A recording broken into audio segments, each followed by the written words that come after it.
I came up with Sin City completely as an act of self-satisfaction. I decided I was going to sit down and do a book that would feature all the things that I like to draw. The fast cars and hot babes and the guys in trench coats. And I put together stories that incorporated that. It was a completely selfish act. Because I remember the idea of the Sin City movie being around back in the early 90s, but I never thought, I don't know, how could they ever adapt it? It would just become a regular movie. It wouldn't have the same feel. I started really looking at it as, instead of trying to turn it into a movie, which would be terrible, let's take cinema and try and make it into this book. Because the mediums really are very similar. These are just snapshots of movement. So I was so excited about it. Probably the most excited I've ever been about a project. I hunted Frank Miller down and knew I had to get his blessing and his involvement in order to make it right. I was a hard sell. I've got a good life drawing my comic books, and there's really no need to let anybody have my baby. And I held to that fine until this Rodriguez guy started bugging my attorney and then my editor and hunting me down like a wild dog. And essentially, I was seduced.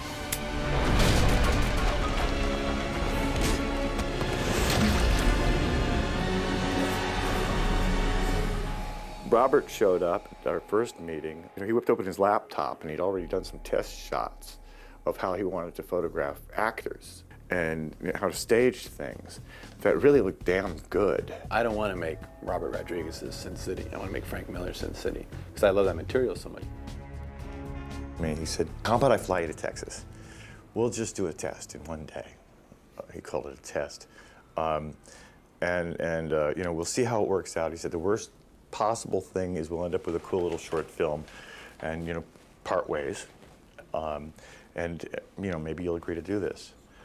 And I thought, what are you gonna do in a day? I'd been on movie sets. In a day, you have somebody fill a coffee cup. I let her hear my footsteps. She only goes stiff for a moment. And in 10 hours, he shot an entire 3-page short story of mine. This so-called test happened to include 2 very accomplished actors and be a completely polished piece of work that's going to be in the movie. Robert just basically came to me and said, I'm doing this graphic novel, putting it and making it into a movie. I don't have the rights to it, and I need somebody to come down and help me convince him to, like, let us go ahead with it.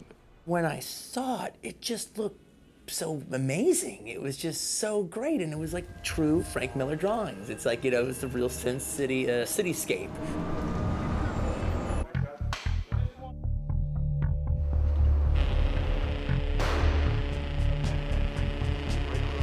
The only way to do a movie this faithful to something like Sin City would be to have someone like Frank Miller co-directing with me.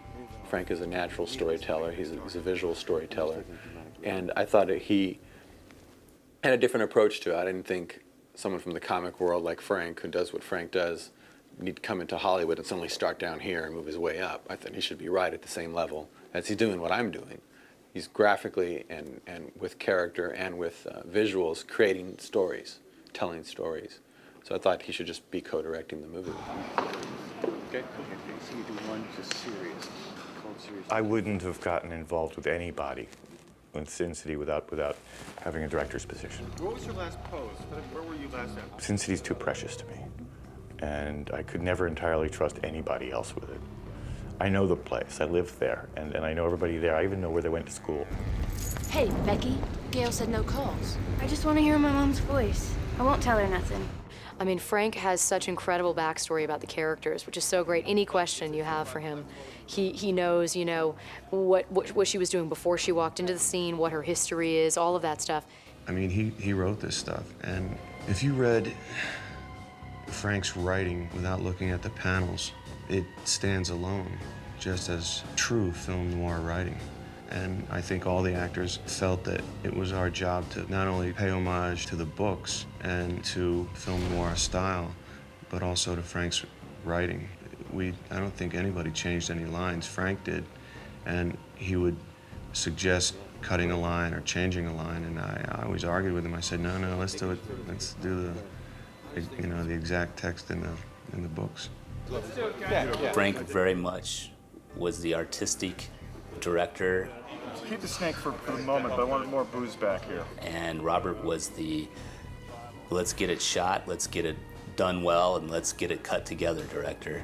And Robert is visually so amazing and so respectful also of Frank's sort of work. He's not trying to outright outdraw